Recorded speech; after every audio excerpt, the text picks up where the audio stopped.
Bonjour à tous, bienvenue dans cette nouvelle vidéo. Bienvenue sur la chaîne Africa Global Impact. Si c'est pour ta première fois que tu nous découvres, abonne-toi et active la cloche de notification pour ne rien manquer de nos prochaines vidéos. Sur cette chaîne, nous parlons des opportunités de bourse et stages à l'étranger.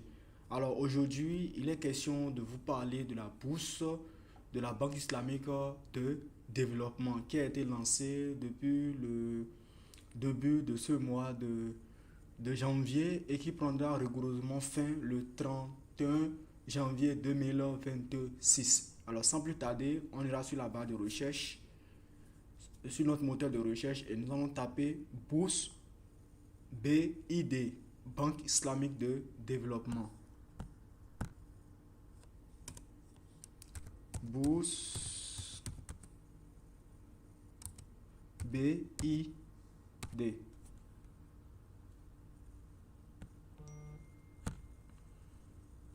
Voilà. Le premier lien qui s'affiche, on clique sur ça, programme de bourse pour l'entrée pour l'année 2026-2027. On clique sur ça. Voilà, ça nous amène sur cette page. OK? Ça nous amène sur cette page. On dit programme de bourse de la Banque islamique de développement pour l'année 2026-2027. L'appel à candidature pour la bourse d'études de la bourse islamique de développement pour l'année académique est désormais publié. Donc, pour postuler, veuillez cliquer sur ce bouton postuler. Et donc, vous cliquez ici. Voyez-vous? Et donc, il y a plusieurs programmes qui sont lancés. Donc, veillez sur attentivement ce tutoriel pour pouvoir mieux postuler, pour vous éviter des erreurs. OK? On clique sur postuler. OK. Dès que vous cliquez sur postuler, il faut noter que la plateforme est en anglais. La plateforme est en anglais, mais vous pouvez changer la langue de cette plateforme-là. Vous venez seulement sur Select Language, la langue sélectionnée.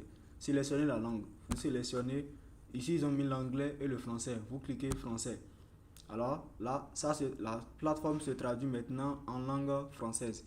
Mais de façon initiale, la plateforme est en anglais. OK? Maintenant, pour ceux-là qui n'avaient pas encore un compte, vous cliquez juste sur inscrivez-vous. OK? Vous cliquez sur inscrivez-vous ici. Vous cliquez là. Si vous n'avez pas encore créé un compte. OK? Parce que pour chaque candidature, pour chaque bourse, il faut nécessairement avoir un compte pour candidater. Et donc, vous voyez, dès que vous cliquez sur créer, voilà, inscrivez-vous. On vous demande votre prénom, nom, date de naissance, courriel, c'est-à-dire votre mail. OK? Votre mail, votre sexe. Vous mettez votre sexe, votre religion, votre téléphone, adresse, votre pays, votre province. Province, c'est-à-dire département. Vous mettez la ville et vous soumettez.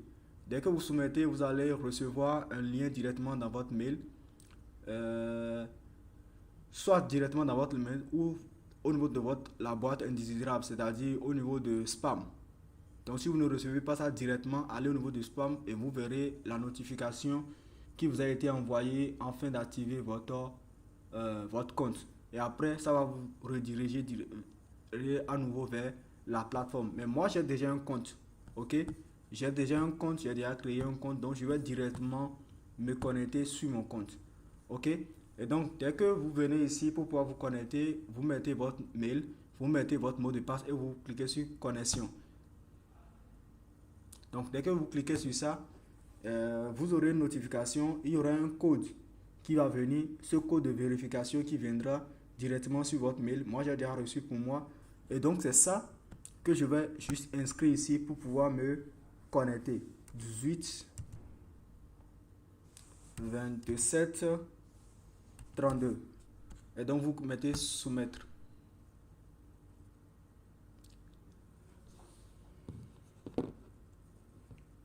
Donc, suivez attentivement ce que je suis en train de faire. Donc, vous voyez, on dit bienvenue Ulrich Okpara. Donc, je suis sur mon compte ici. OK? Je suis sur mon compte ici. Maintenant, il y a trois types de programmes. Il y a les programmes de licence, de master et de doctorat. Ok? Alors là, vous voyez, c'est parce que j'ai traduit la plateforme en fait, sinon c'est en anglais. Donc vous venez ici, postuler pour des bourses d'études. Vous cliquez sur postuler sur des bourses d'études. Si c'est pour votre première fois, ok? Si c'est pour votre première fois que vous candidatez à cette bourse, vous cliquez sur postuler pour des bourses d'études. Vous cliquez sur ça. Voilà. Et vous venez, vous choisissez le programme qui vous convient. Programme de licence, ça c'est pour ceux-là qui ont obtenu le bac récemment. Programme de diplôme de technicien supérieur, toujours pour ceux qui ont obtenu une licence. Mais regardez, on dit pour les programmes de quoi? Les programmes de quoi? L'ISD, vous ne pouvez pas postuler que pour un programme de licence ou un diplôme technique, mais pas les deux à la fois. Ok, donc pour ceux-là qui ont obtenu un baccalauréat scientifique ou un bac tout simplement, vous pouvez postuler ici, à ce programme-là. Maintenant, si vous avez obtenu un diplôme professionnel, c'est-à-dire le DAT ou le DTI, peu importe votre pays d'origine, ceux qui ont fait des lycées professionnels, qui n'ont pas fait des lycées techniques et des lycées d'enseignement général pour obtenir un bac littéraire ou un bac scientifique, vous pouvez postuler à ce niveau, vous choisissez ce programme. Ok? Maintenant, pour ceux-là qui ont déjà une licence, vous postulez pour le programme de bourse de master, MSc. Pour ceux qui ont déjà un master, vous choisissez ce programme. Vous postulez pour le programme d'études de doctorat. Donc ici, je vais prendre le cas intermédiaire, je vais prendre le cas du programme de master. Il y a le programme de post-doctorat aussi. Pour ceux-là qui ont déjà un doctorat, peuvent candidater pour le programme de post-doctorat. Vous cliquez ici. Ok? Pour pouvoir créer votre candidature. Maintenant, ici, moi, je vais choisir le niveau master, ce programme de master. Voilà, ça vous dirige directement ici. Et donc, lorsque ça vous dirige directement sur cette page,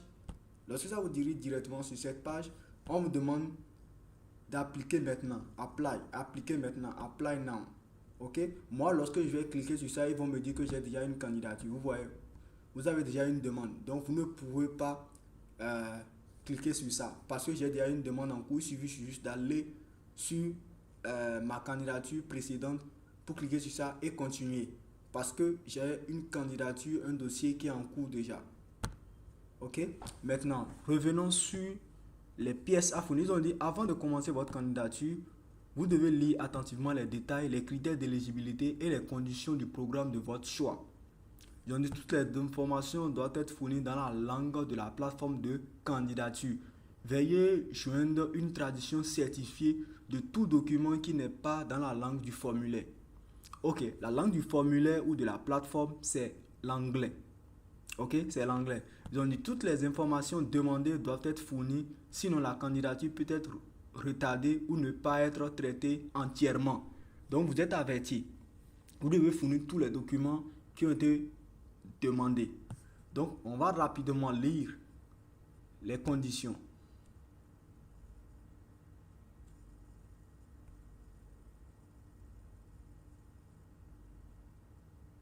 On va rapidement lire les conditions. Ok. Voilà. On est là. Nous sommes ici. On dit chers candidats ou candidates, bienvenue au programme de la bourse de la Banque islamique de développement. Votre intérêt pour la bourse est très apprécié car la bourse essaye d'aider le développement de ses pays membres les moins avancés en offrant des bourses à des étudiants comme vous.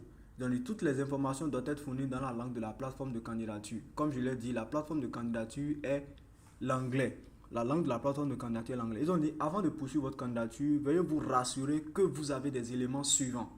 Donc, les documents nécessaires, ils ont dit copie certifiée conforme de l'acte de naissance, copie certifiée conforme de la carte d'identité nationale ou du passeport, copie certifiée conforme du certificat d'études secondaires, donc attestation du bac ou diplôme du bac ou attestation de DTI ou de DAT pour ceux-là qui ont fait un lycée technique professionnel.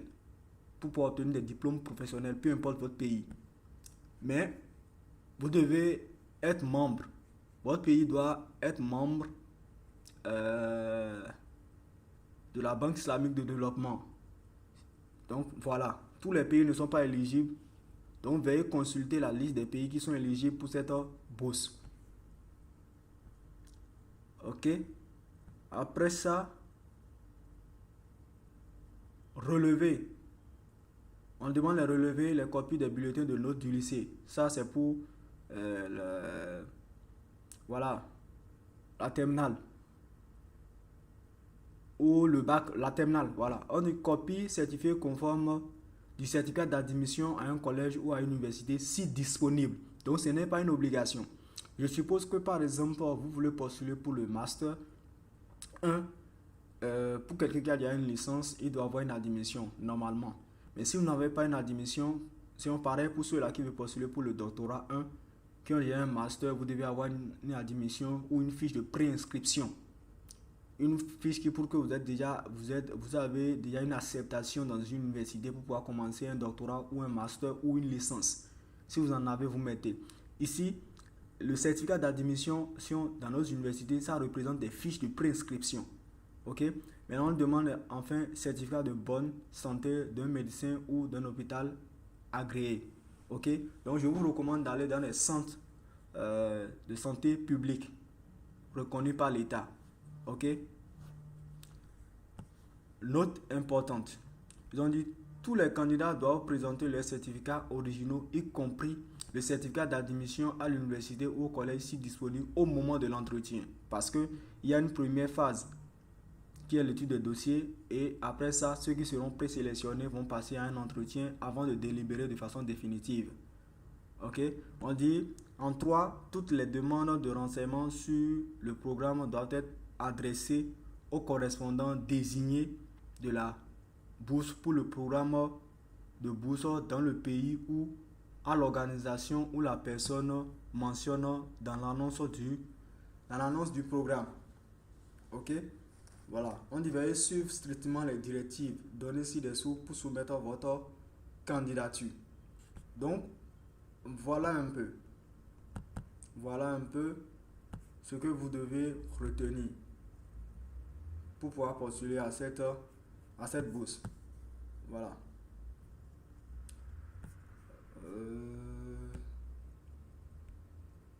Voilà, moi je voudrais postuler pour un master. Je vais vous montrer pour un master et pour un doctorat comment ça se passe. Pour la licence, je ne pourrai pas parce que mon âge dépasse déjà.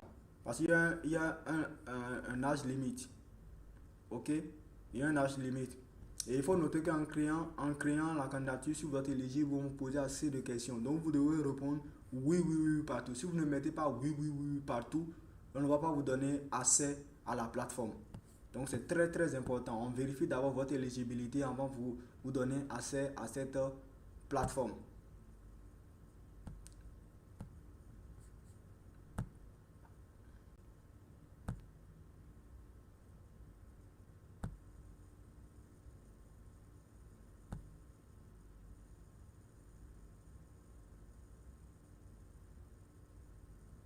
Ok.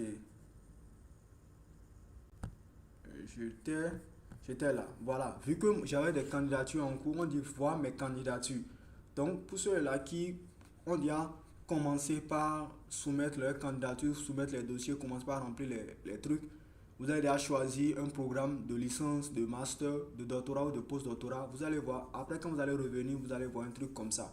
Au lieu de postuler, au début, vous n'allez pas voir mes candidatures. Ok? Mais si vous avez déjà commencé par faire le remplissage, vous allez voir, quand vous allez revenir après, ils vont dire voir mes candidatures. Donc c'est là que vous cliquez pour pouvoir continuer. Donc vous cliquez ça. Donc moi je vais montrer comment les gens vont postuler pour le niveau doctorat et pour le niveau master. D'abord pour le niveau master, j'ouvre. Ok.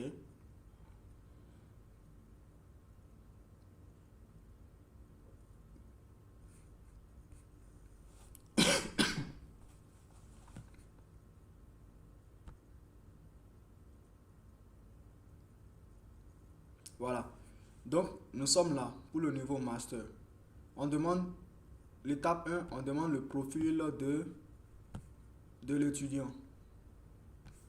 Donc ici, vous mettez une photo. Ils ont dit, si une photo de profil a été téléchargée, mais qu'elle n'apparaît pas ci-dessous, veuillez cliquer sur enregistrement du projet. Vous voyez, enregistrement du projet, c'est ça qui est en bas. Si vous ne cliquez pas sur ça, ça ne va pas s'afficher. Donc, il suffit seulement de cliquer ici et vous téléchargez. Vous voyez, les formes ou les types de fichiers autorisés, on a JPG. Donc, vous respectez ces trucs-là. Et ça ne doit pas dépasser 50 mots. Donc, si vous ne respectez pas ça, vous allez voir que le fichier ne sera pas téléchargeable. Donc, il faut respecter ces critères-là. Vos photos doivent avoir ces caractéristiques-là avant que ça ne soit téléchargeable sur cette plateforme-là. Après ça, on demande le numéro du passeport de la carte d'identité nationale. Vous mettez. Après ça, la date d'expiration, vous mettez.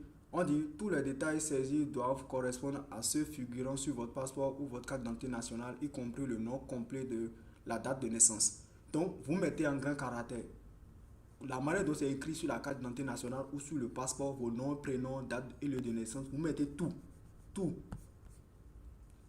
conformément au passeport ou à la carte d'identité nationale. Le lieu de naissance, la nationalité.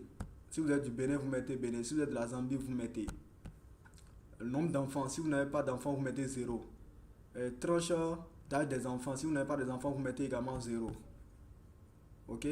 Vous venez ici. Voilà. Profil du père. Profil du père. Ok?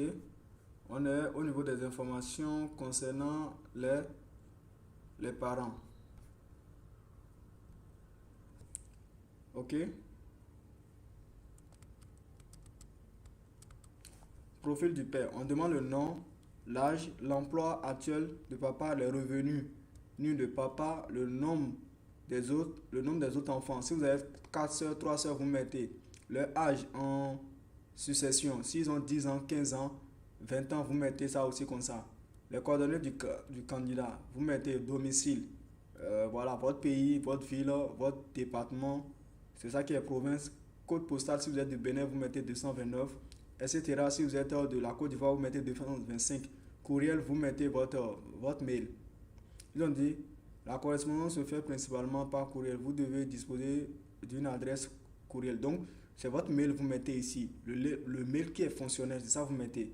Personne à contacter en cas d'urgence. Vous pouvez mettre un parent rend proche ou bien les informations concernant vos parents. Vous mettez, si c'est le parent que vous mettez, si c'est un frère, vous mettez frère. Si c'est une amie, vous mettez une amie. Si c'est un père, un oncle, une tante, vous mettez le pays, la ville. En tout cas, les informations, vous mettez les informations en ordre, vous mettez le mail, le numéro de téléphone de la personne.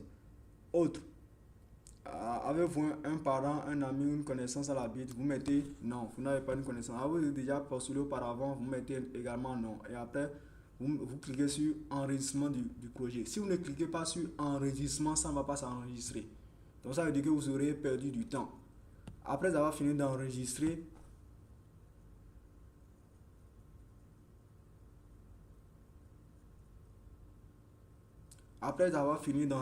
vous passez à la deuxième étape. Ok? Vous passez à la deuxième étape. Vous voyez, on vous dit enregistrement réussi. Ok? Vous passez maintenant à la deuxième étape. La deuxième étape, c'est la formation universitaire. Voilà, études au niveau licence. Ok? Parce que moi, je postule pour le master, donc on commence directement par les informations de niveau licence. Vous mettez le nom de votre université, la ville, le pays d'études de la licence. BSc, c'est en anglais. Le pays, vous mettez, si c'est le Bénin, vous mettez. Si c'est la faculté, vous mettez le nom de la faculté. Si c'est la faculté de sciences agronomiques, vous mettez. Si c'est la flash, si c'est l'économie, si c'est le droit, si c'est les lettres modernes, vous mettez. Domaine d'études, vous précisez. Si c'est l'agronomie, mais de façon générale, le domaine, vous spécifiez. Ok? Si c'est l'agronomie, si c'est l'économie, mais si c'est les lettres modernes, si c'est la géographie, si c'est la physique, la chimie, etc., vous mettez. Ok? La durée d'études. Si c'est une licence de 4 ans, vous mettez 4 ans. Si c'est 3 ans, vous mettez 3 ans. Vous voyez, vous choisissez. Si c'est 4 ans, vous mettez 4 ans. Si c'est 5 ans, vous mettez 5 ans. Ici, études de licence, la moyenne générale. Donc, la moyenne que vous avez obtenue en licence. Ok? Donc, ici, voilà, c'est en pourcentage. Donc, pour quelqu'un, par exemple, qui a 15 de moyenne, ça fait 75. Si quelqu'un qui a 14 de moyenne, ça fait 110. Ok, ça fait 110 sur 100. Donc, vous choisissez. Quelqu'un qui a 15. Si quelqu'un qui a 16 de moyenne, ça fait 80 sur 100. Ok, donc c'est comme ça que vous faites vos calculs. En pourcentage, vous mettez ça en pourcentage et ça va sortir. Vous mettez la mention, que vous avez obtenu, la date d'obtention de votre diplôme, vous mettez. Vous indiquez ça. Ok, vous indiquez votre classement exact dans votre promotion. Si vous êtes au nombre de 10, ouais, ils ont dit le classement exact est exigé par certains établissements pour des besoins d'admission. Donc, dans certaines universités, pour qu'on puisse vous attribuer une admission, parce qu'il faut noter que ce n'est pas parce que vous avez déjà une admission, que vous avez fini de prendre inscription, que d'office, vous serez retenu pour la bourse. Ok, c'est la raison pour laquelle ils ont dit si disponible. Donc, ce n'est pas une obligation. Mais ceux-là qui auront ça serait vraiment à leur avantage. Ceux qui auront déjà une fiche de prescription, mais une admission, que ce soit en France, en Turquie, au Rwanda, etc., ça serait un plus. Ça serait vraiment intéressant. Mais au même moment, quand vous postulez comme ça, l'organe aussi se charge de vous aider à faire des demandes d'admission dans certaines universités. Maintenant, il y a des universités qui exigent des classements. Donc, ils ont dit d'indiquer, c'est important. Donc, veuillez indiquer le classement. Donc, demandez votre attestation de classement ou de rang dans vos universités ou dans vos facultés. C'est très important. Combien d'étudiants y avait-il dans votre promotion? Si c'est 50, vous mettez 50. Si c'est 100, vous mettez 100. Si c'est 300, vous mettez 300. On devait donner les détails sur votre niveau de compétence linguistique. Ils ont mis astérisque, donc ça veut dire que c'est important. Ok? Donc, pour quelqu'un qui a le TOEFL ou bien un autre test, vous mettez la date, l'année, copie joint. Ok? Oui, si vous avez déjà le certificat, vous mettez à présenter ultérieurement. Donc ça veut dire que vous allez passer ça peut-être après. Ou bien impossible de passer le test TOEFL de langue dans mon pays. Si c'est test, parce qu'il y a dans certains pays où on ne peut pas postuler, on ne peut pas passer ce test-là parce que ce n'est pas accessible à eux. Donc si c'est le cas, si c'est votre cas, vous mettez. Mais si ce n'est pas votre cas et que vous êtes en train de vous programmer à passer le test, vous allez dire à présenter ultérieurement. Mais si vous avez la copie, vous mettez oui. Raison pour laquelle je vous ai présenté le test F7 qui est un test reconnu au plan mondial et qui est gratuit. Donc vous pouvez aller postuler à ça afin d'avoir un certificat que vous allez ajouter à votre dossier ici. Ça serait également un plus. Veuillez télécharger une preuve de publication si vous en avez. Vous voyez, les choses qui sont en atterrissage sont obligatoires. Ici, il n'y en a pas, donc ce n'est pas une obligation. Si vous en avez, si vous avez des articles scientifiques ou bien des rapports, ou bien voilà, vous avez des posters ou vous avez participé à certaines conférences scientifiques et tout, vous pouvez mettre. Ok? Avez-vous déjà reçu une bourse de la Banque islamique de développement? Vous mettez non. Vous mettez tout simplement non. Tout simplement non. Ok? Et après, vous enregistrez ici.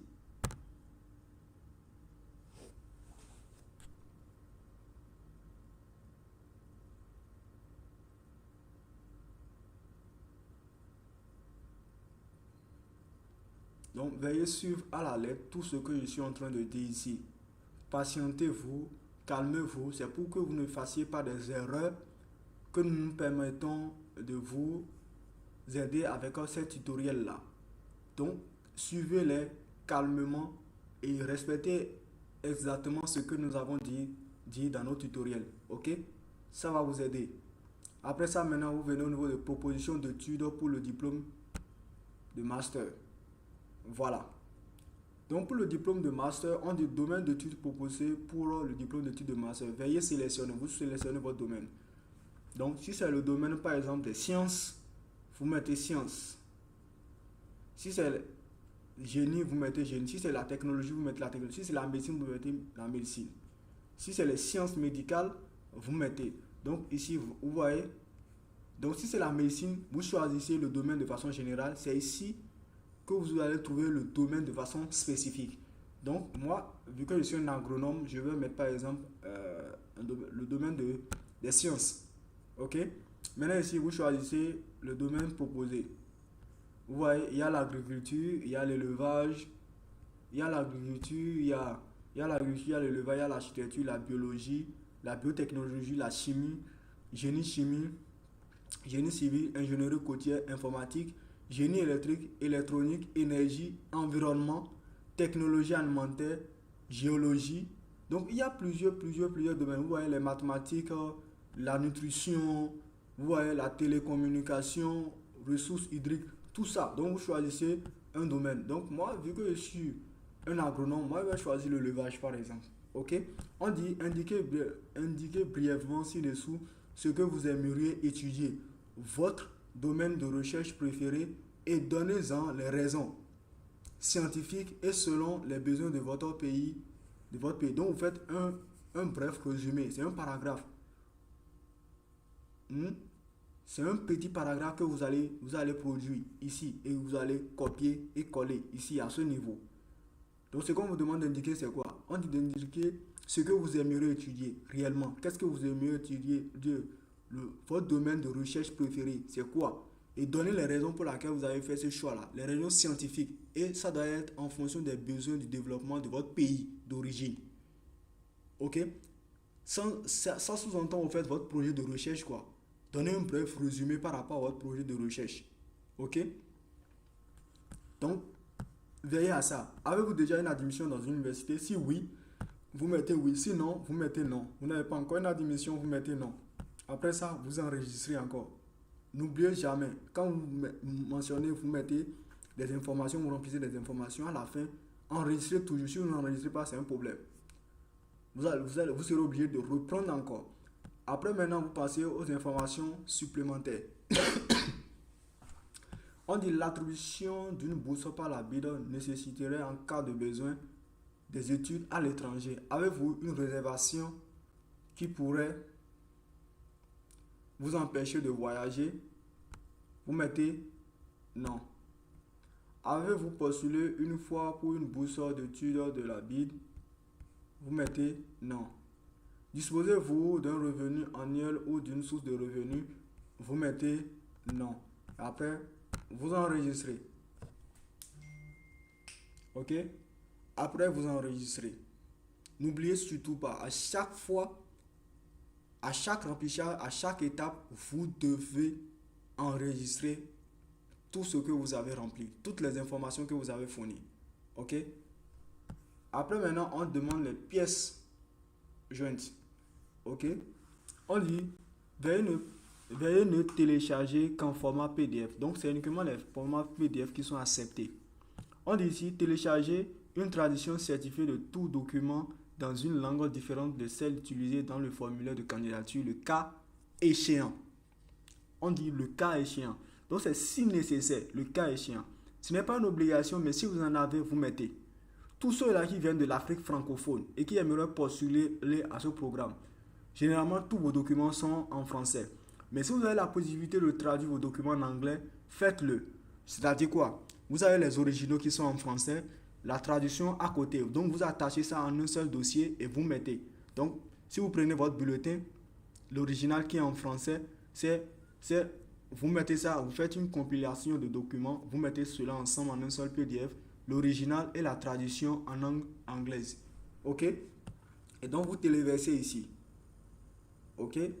Donc, ici, vous appuyez là seulement. Ici. Dès que vous appuyez là, vous avez la possibilité de choisir un document en même temps. Ok? Donc, c'est comme ça se passe. C'est comme ça se passe. Donc, ici, vous téléversez votre document, la carte d'identité nationale ou le passeport. Après ça, vous téléversez le CV. Vous cliquez juste sur naviguer pour pouvoir téléverser le document. Après ça, on demande le certificat de bonne santé délivré par un médecin. Je ne sais pas si vous avez fait une remarque. Vous voyez, les documents qui sont importants là, qui sont exigés, qui sont importants, qui sont obligatoires, sont en astérisque rouge. Donc c'est important. Ici, vous avez la possibilité de le faire ou pas. Ce n'est pas une obligation, mais faites-le si vous avez la possibilité de l'avoir. Téléchargez le certificat de bonne santé délivré par un médecin. Après ça, on dit également télécharger 3 lettres de recommandation. 3 lettres de recommandation. Ils ont dit veuillez télécharger le modèle de formulaire de référence et les copies remplies ici. Et les copies remplies ici. Vous voyez, donc ici, pour le master, on demande 3 lettres de recommandation. Donc vous venez ici, vous cliquez sur le modèle ici. Voilà.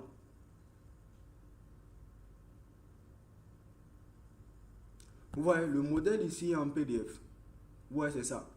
Donc, vous imprimez ce document en PDF là et vous remplissez, vous les faites signer par vos enseignants. Ok? Vous les faites signer par vos enseignants. Donc, c'est les informations de vos enseignants ou de vos maîtres de stage ou dans des structures où vous avez fait des stages, en tout cas des stages professionnels, des structures. S'il y en a, vous mettez les informations ici. Ce sont eux qui signent et qui mettent le cachet sur ça. Donc, ils vous représentent, ils vous recommandent. Donc, vous imprimez ce document-là, 3 exemplaires que vous faites signer. Ok? Que vous faites signer. Que vous faites signer. Ça, il s'agit de niveau master. Après ça, on dit télécharger une copie du diplôme de licence ainsi que les relevés de notes. Donc, vous mettez tout ensemble. Les diplômes de licence et les relevés de notes doivent être ensemble en un seul PDF. Vous téléversez ici. Après ça, télécharger l'attestation d'expérience professionnelle. Donc, pour ceux-là qui ont des expériences professionnelles ou qui ont fait des stages dans des structures et autres, vous compilez 3 à 4 certificats ou attestations professionnelles, vous mettez ici. Après ça, on dit télécharger une lettre de pré-inscription si il y en a eu. Donc, pour ceux-là qui sont dans des universités publiques au Bénin, qui ont des fiches de préinscription déjà établies, vous les mettez ici. Si vous n'en avez pas, ce n'est pas obligatoire. Vous voyez, ce n'est pas un astérisque, donc ce n'est pas obligatoire. Que ce soit pour la licence, le master, le doctorat ou le post-doctorat, ce n'est pas une obligation. Après ça, on demande également de télécharger un certificat de langue si applicable. Ok? Si vous n'en avez pas, vous laissez. Si vous en avez, vous mettez. C'est un de plus. Proposition de recherche complète. Donc, vous mettez ici. Comme je l'avais dit, vous allez juste faire un petit énoncé. C'est de l'autre côté là-bas, au niveau de la deuxième étape, où on vous demande de faire un petit paragraphe pour montrer la raison pour laquelle vous avez choisi tel ou tel domaine et des raisons scientifiques. Ok, et en fonction des besoins de vos pays. Donc, il est très important. La thématique que vous allez aborder doit répondre aux besoins de votre région. C'est très très important. Ça doit résoudre un problème, chercher à résoudre un problème ou bien apporter une solution à un problème ou à un besoin spécifique dans votre pays d'origine. Donc, réfléchissez dans ce sens. Quels sont les problèmes ou les besoins spécifiques dans tel ou tel domaine dans votre pays et cherchez à résoudre cela. Donc, votre projet de recherche ou votre protocole de recherche doit avoir cet objectif-là.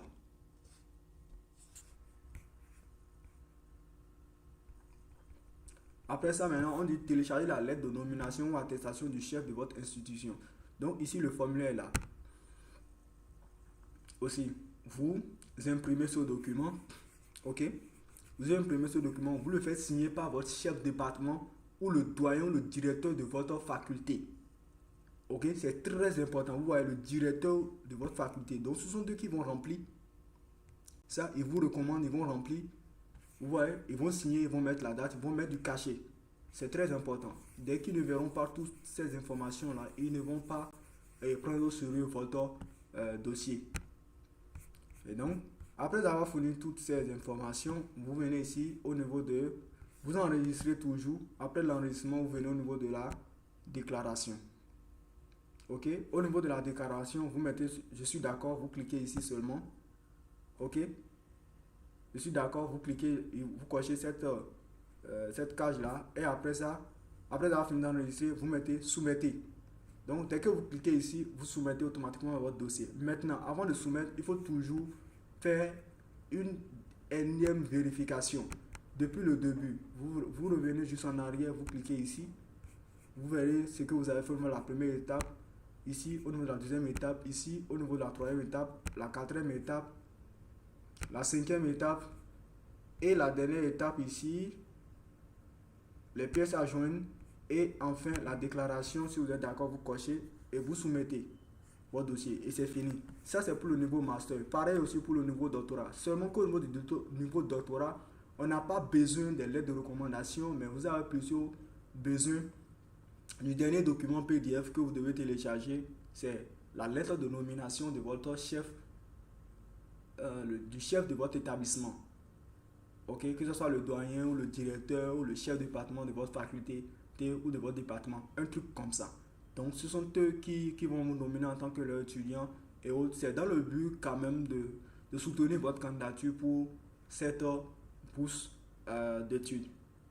Donc voilà un peu au niveau de, je pense, au niveau comment appelle-t-on, du doctorat aussi c'est la même chose. Au niveau du doctorat c'est les mêmes choses, c'est les mêmes choses, c'est les mêmes choses. Ok, c'est la même chose.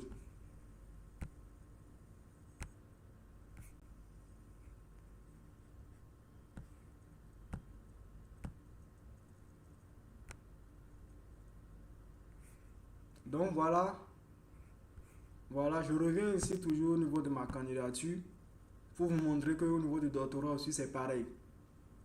C'est pareil. C'est les mêmes étapes. Les mêmes étapes. Il n'y a rien de compliqué. Absolument rien de compliqué. Nous vous exhortons, s'il vous plaît. C'est dans le but de vous aider, afin que vous ne fassiez pas des erreurs, que nous